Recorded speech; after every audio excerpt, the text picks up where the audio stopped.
Le Journal de la Ville, le premier magazine de l'information provinciale.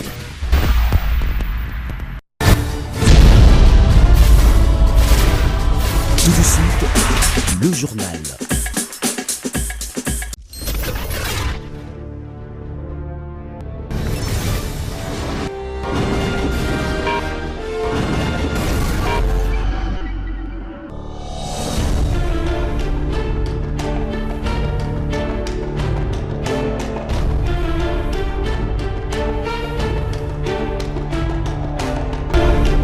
Excellent week-end, mesdames, messieurs, bienvenue à cette nouvelle session d'information du Journal de la Ville, dont voici le sommaire. Alexis Tambwe Mwamba est le nouveau président du Sénat. Il a emporté avec 65 suffrages contre 43 pour son adversaire, Modeste Bahati.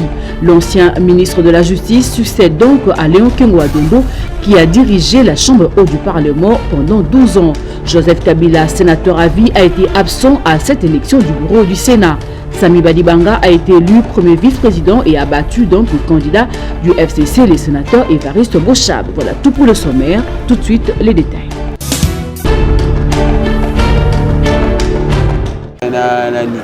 Après avoir signé un protocole d'accord entre le bourgmestre de la commune d'Indjili, les services spéciaux et les artisans d'épée formés par la Ligue de femmes pour le développement et l'éducation à la démocratie dans la résolution pacifique des conflits et violences, la LIFDED s'est rendue également dans la commune de Kimbanteke et Massina pour la signature du même protocole d'accord. Edouard Gatembo et Ernestine Mujinga, respectivement bourgmestres de Kimbanteke et Massina, ont exprimé leur volonté d'accompagner la LIFDED pour la réussite de cette mission confiée aux artisans de la paix. Pour qu'on puisse construire le monde, il faut la paix. Sans la paix, on ne peut absolument rien faire. Ce n'est pas le protocole que nous signons ici qui est important, mais c'est le travail sur terrain.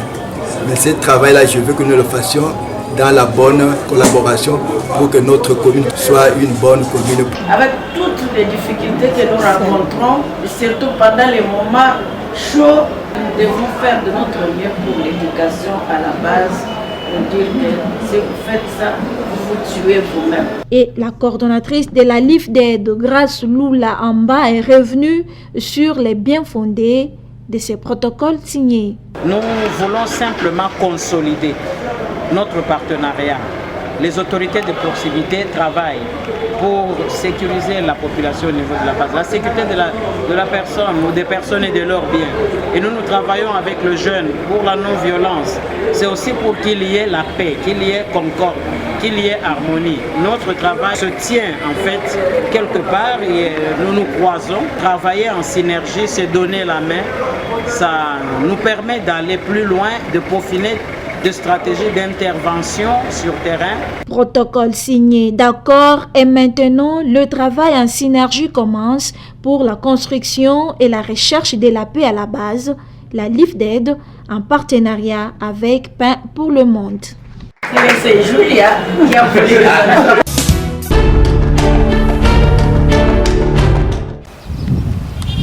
JIFA 2019 en République démocratique du Congo, la sensibilisation des différentes couches sociales se poursuit ce vendredi 26 juillet. La coordonnatrice du Forum international des femmes de l'espace francophone FIFEF a mobilisé le jeunes des différentes communes de la ville de Kinshasa. C'était à la Fikine. Les jeunes se disent prêts à participer à ce forum. Ils saluent la grandeur de cet événement. On a parlé avec notre maman qui est comme la coordonnatrice de cet événement qui va bientôt arriver à Kinshasa. Et on a quand même certaines méthodes et on nous a donné certains conseils pour avoir un peu de précision et de mentalité si ferme d'un jeune qui veut monter en puissance, d'une femme africaine qui monte maintenant en puissance pour valoriser surtout la culture africaine et la femme africaine. Tout ce que souhaite le FIFEF, c'est la réussite totale de la JIFA en RDC. Nous sommes là pour la mobilisation de grandes activités que nous sommes en train d'organiser. Normalement, FIFEF doit accueillir un monde important des différents pays du monde. Donc, à l'occasion de la Journée internationale de la femme africaine, nous parlons plus de la parité et de gender, l'égalité des sexes, on a voulu que cette fois-ci, les hommes puissent mobiliser les femmes. Pour cette activité, nous souhaitons que ça puisse réussir. Personne ignore que nous ici, nous gérons aussi l'Union africaine. Notre président, il est deuxième vice-président de l'Union africaine. JIFA, c'est une grande activité de la femme africaine. C'est du 31 juillet au 2 août qu'aura lieu le 3e congrès panafricain à Kinshasa, au Palais du Peuple. Société civile.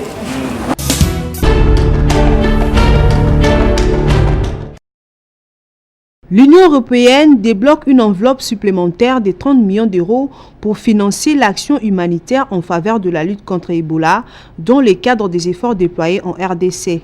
L'annonce a été faite le jeudi 25 juillet, porte le montant total de l'aide humanitaire que l'UE a consacré à la lutte contre Ebola à 47 millions d'euros depuis 2018, date à laquelle l'épidémie actuelle a été déclarée, indique les communiqués. La lutte contre l'épidémie en République démocratique du Congo en est à un moment crucial. L'UE renforce considérablement son aide afin de sauver des vies et prévenir d'autres infections. Nous fournissons une nouvelle aide aux autorités de la République démocratique du Congo, à l'Organisation mondiale de la santé et aux partenaires humanitaires sur le terrain. Nous sommes également pleinement solidaires des intervenants de première ligne qui mettent leur vie en péril pour lutter contre l'épidémie, a indiqué Christos Styliadines, commissaire chargé de l'aide humanitaire et de la gestion de crise, qui est également coordinateur de l'Union européenne pour la lutte contre le virus Ebola. Le nouveau financement de l'UE permettra de renforcer les soutiens aux mesures de prévention et de lutte contre les infections, visant à travailler avec les communautés locales afin de favoriser leur acceptation de mesures prises, y compris les mesures de prévention de la contagion et celles concernant l'accès aux soins de santé et les funérailles sûres et dignes, et aux personnes ayant survécu à l'épidémie à leurs familles, rapportent les communiqués. Dans le contexte d'une crise humanitaire qui se détériore de plus en plus, note l'UE, l'aide de l'Union européenne permettra également de répondre aux besoins humanitaires urgents dans les zones touchées et à haut risque en fournissant de la nourriture, un accès aux services de santé et de l'eau potable.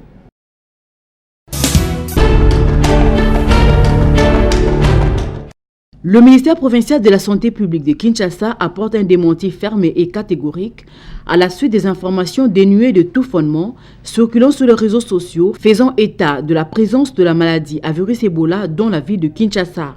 À cet effet, le ministère provincial de la Santé publique, sous l'impulsion de son Excellence Jean-Denis Ngobila, gouverneur de la ville, invite l'ensemble de Kinoises et Kinois à ne pas céder à la spéculation et à vaquer librement à leur occupation. Il le rassure qu'un contrôle accru et permanent est effectué au niveau de toutes les frontières de la ville, aéroport international d'Ndjili, aérodrome de Ndolo et différents ports pour leur sécurité. À ce jour, le ministère provincial de la Santé publique affirme qu'il n'y a aucun cas d'Ebola et rappelle par ailleurs qu'il est la seule institution habilitée à déclarer la présence d'une quelconque épidémie dans la ville-province de Kinshasa. Ce communiqué a été rendu public ce vendredi 26 juillet 2019 et a été signé par la ministre provinciale de la Santé publique, Mpanzumbuku Bernadette.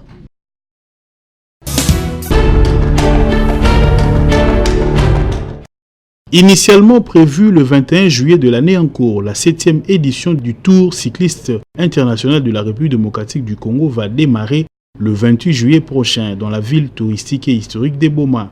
Comme lors des éditions précédentes, plusieurs coureurs des différents pays d'Afrique et de l'Europe sont attendus. 3 provinces ont été choisies pour abriter ces grands rendez-vous sportifs internationaux. Il s'agit du Congo central, du Haut-Katanga et enfin du Bandundu. En marge de cette compétition, les léopards cyclistes de la RDC ont regagné la capitale congolaise le week-end dernier après une période de préparation intense passée au Rwanda.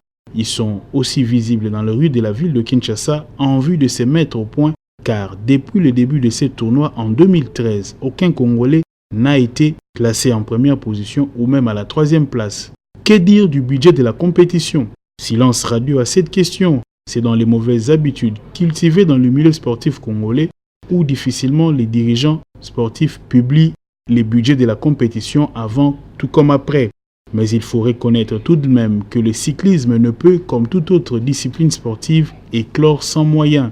Le cyclisme étant un sport qui a la particularité d'être gratuit pour ceux qui le suivent, nécessite un accompagnement de l'État et des entreprises, comme sous d'autres cieux, courent derrière des équipes de cyclistes en vue de les soutenir.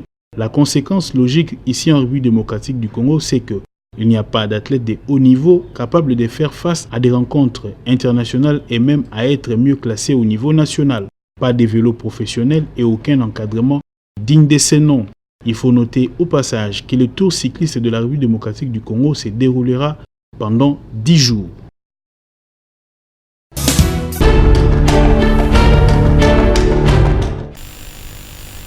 La cellule d'exécution de projet eau de la Régie des eaux, CEPO, à travers son projet Alimentation en eau potable en milieu urbain, financement additionnel, PEMUFA, a organisé le mardi 23 juillet à Roméo Golf, dans la commune de la Gombe, un atelier de validation de plan directeur d'alimentation en eau potable dans le ville de Boma et Kinshasa, périurbaine, axe Est, à l'horizon 2035. Aussi portant sur le rapport d'avant-projet sommaire du programme d'investissement prioritaire.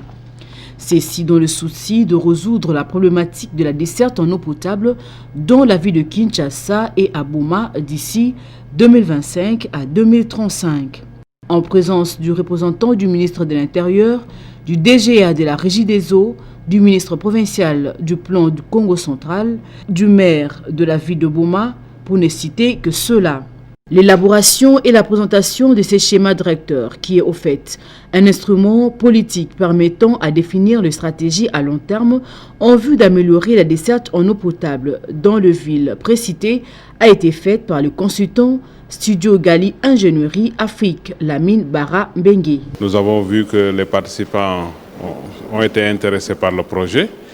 Et nous avons espoir que ce qui a été identifié comme travaux pour l'amélioration de la desserte en eau potable dans ces deux villes, que ces travaux puissent trouver des financements pour le bonheur des populations. En général, on a eu une bonne collaboration de la part des institutions. Donc, on n'a pas eu de difficultés majeures pour élaborer le plan directeur. Très satisfait de l'évolution des travaux, le directeur général adjoint de la Régie des eaux s'est exprimé. Sur le financement de la Banque mondiale, il y avait eu des études qui étaient déjà en cours pour voir comment faire en sorte d'améliorer la situation de la desserte à travers la ville de Kinshasa. Vous voyez, la ville de Kinshasa, il y a énormément de gens et qu'il fallait absolument que nous puissions avoir déjà un cadre de schéma directeur. Qu'est-ce que nous allons faire à l'horizon 2025 et 2035. Et cette étude nous a permis d'identifier des sites où demain nous allons effectivement installer les usines avec un nouveau système de distribution d'eau pour permettre à ce que la population, surtout dans l'axe est de la ville où il y aura d'ici 2025 près de 8 millions d'habitants, que les gens puissent avoir de l'eau, bien entendu. Après un échange fructueux, les participants ont formulé quelques recommandations.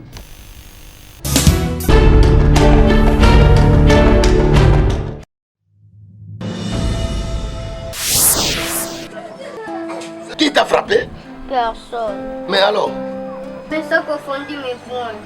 Montre-moi les bulletins. Oh! 20%! Ton maître va me sentir.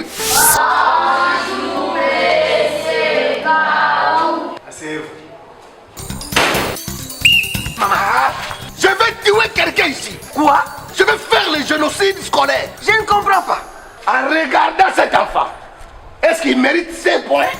Fils, tu es le maître Gaou? Oui. Oh, maman. Et vos apaisements, c'est mon ami. Ah, venez.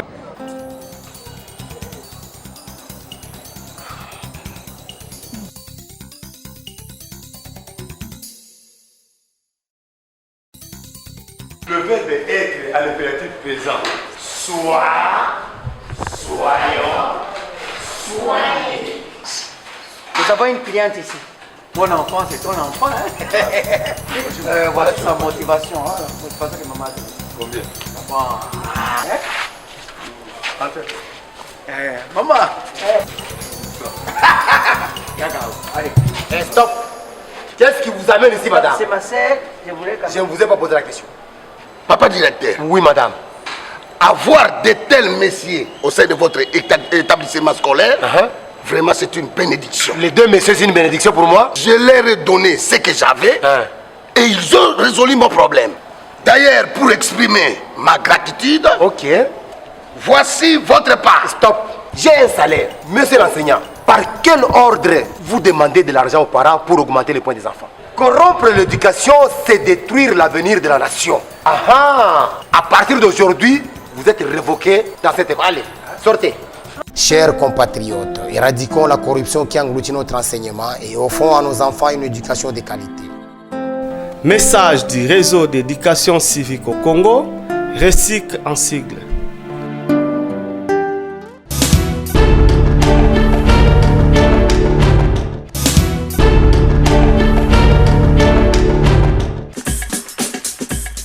Madame, Messieurs, ce journal est terminé. Le prochain rendez-vous est fixé pour notre édition rétrospective.